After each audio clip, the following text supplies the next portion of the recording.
Hello again. Thank you very much for joining me here on Movie Ninja. And tonight I'm going to be talking about Shang Chi and the Legend of the Ten Rings. This is a film that I have been looking forward to for several months now. And right about here in this review, I would usually attempt some sort of very quick summary of the events before moving into my thoughts. With Shang-Chi, that's not necessarily the easiest thing. I've tried to refine it, descriptive-wise, as a young man trying to unravel the secrets of his own past and the secrets of his family to save the world from an eldritch horror. But even that doesn't feel like it actually does justice to what is actually happening, what is actually going on. Because there's a lot to unpack here. So, moving just straight into my thoughts, Shang-Chi at times feels like three different films. It feels very much like a 1980s, 1990s Hong Kong actioner, or a Jason Bourne, more Daniel Craig era James Bond action thriller. And then also included in the film is an epic fantasy. Now, two of these are not necessarily so different from each other, so they actually meld rather well, sort of like because action is at the forefront of the genre.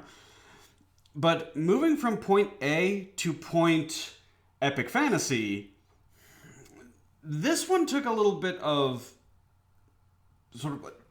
There's a lot of moving parts here. So, Simu Liu, Sean or Shang-Chi, is a 30-something living in San Francisco. He's just trying to live an average normal life with his best friend, Katie, played by Aquafina. Unfortunately, his normal life is completely destroyed when a band of assassins attacks him on a bus, and well, we have our first epic battle scene. And from this first epic fight, we move very quickly to Macau. Shang-Chi lists himself as a fighter for an upcoming fight, where he reconnects with his estranged sister. After reconnecting with his estranged sister, we reconnect with his estranged father, Tony Leung playing Xu Wenwu, a international crime lord. Crime lord of what? We don't exactly know. The film is reluctant to really go into detail as to exactly what Tony Leung has been doing in the modern era.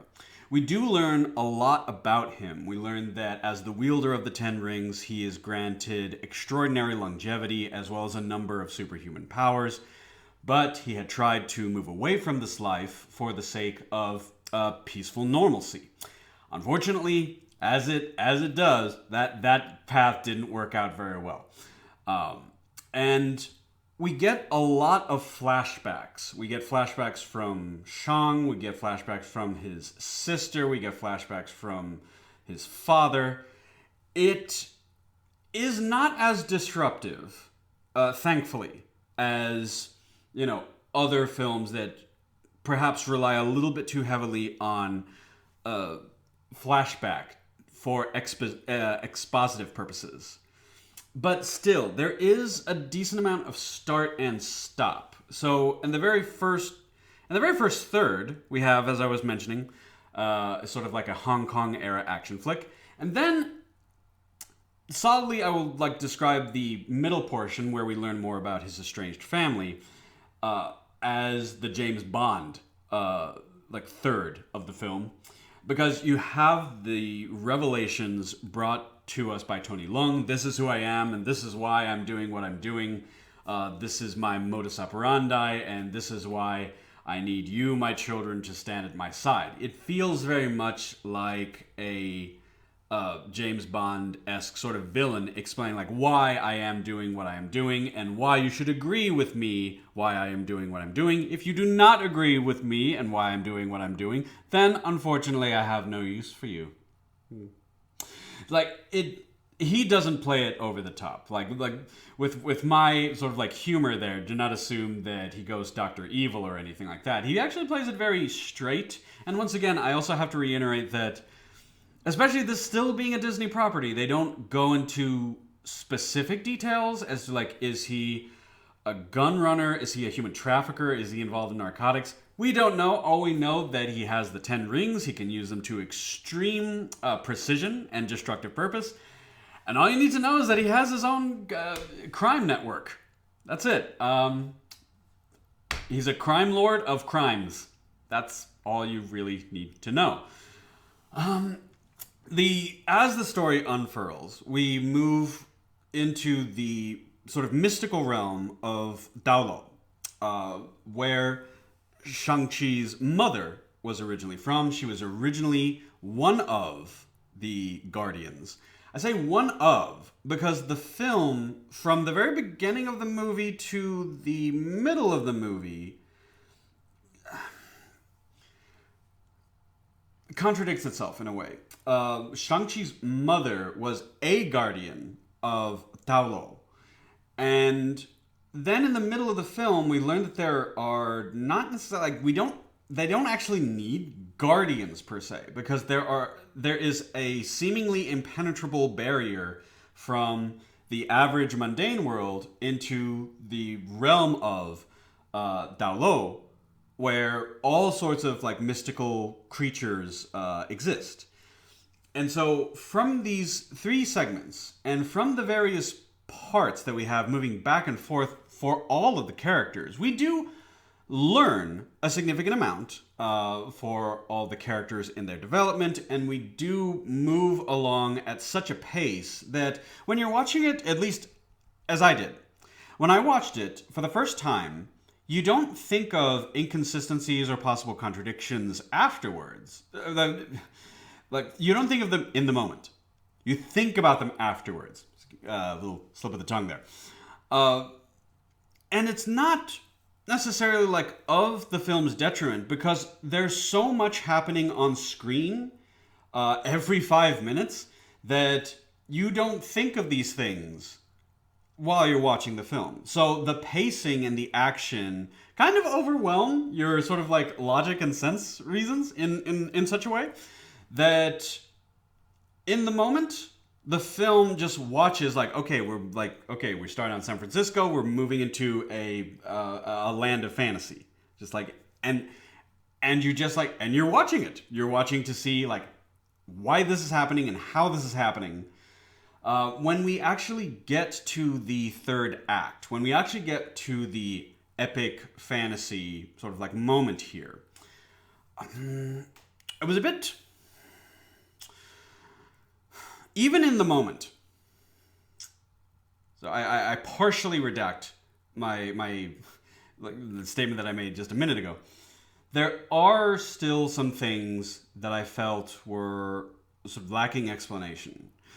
So Shang-Chi obviously has a very powerful sort of like a legacy. He has a very powerful heritage. His father is the wielder of the 10 rings, and his mother was a guardian of a mystical realm. His family, the only living family that we're made aware of, is played by Michelle Yeoh, and she does teach him part of the martial arts of Daolo. And in doing that, he is comparable to his father in a number of ways when they do come to blows. And a few things happen in their fight that I still feel are lacking explanation in the film. And the thing is, I wouldn't be too concerned about this as far as like this being a Marvel movie. Like, if you've seen all the Marvel movies up to a point, that there are several that have inconsistent plot points or just brushed off like plot holes, like every now and then. It does happen, guys. Even as a fan, I can still honestly say sometimes the writers don't cover their tracks particularly well as things go from movie to movie.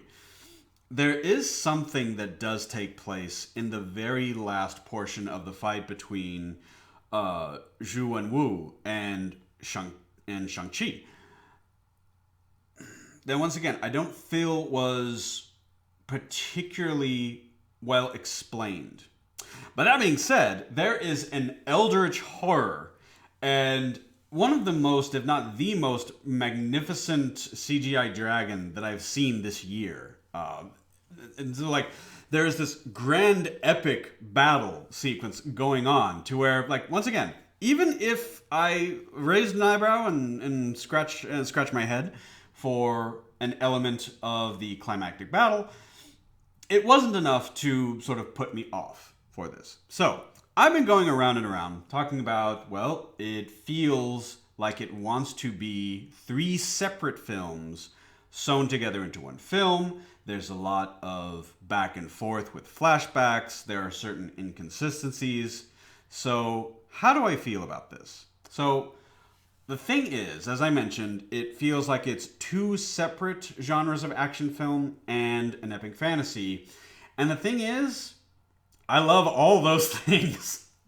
Okay, I was trying to contain myself for a majority of this thing. I love Hong Kong action flicks. I love James Bond thrillers, and I love epic fantasies. I'm like straight up nerd for all 3 of those things. So all those things actually do work for me particularly well. I know that for some viewers, they said that it was a bit overwhelming and there was a little bit problem sort of like mixing it all together. For me, yeah, even though I do recognize, even while watching it, that there's a bit of inconsistency, luckily for myself, I do enjoy all of these particular genres. And yeah, for me, if I have to give the film a rating, and I will give it a solid 8 out of 10. And I think that that's very fair. Something else that I also have to say, like, it is among one of the best films that I've seen this year, but aside from all of the minuses that I also mentioned, they also tried to add in a number of comedy moments in areas where it didn't really feel like that was necessary.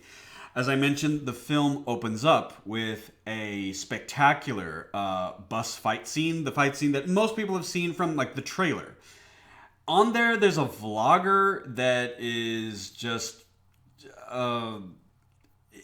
he's on his phone. He's like, okay, everybody, like there's this fight happening on this bus. Like and subscribe on whatever platform that I'm on, and I thought to myself, this doesn't feel right. You don't need to interrupt the action, the excitement with comedy. At least not at this juncture.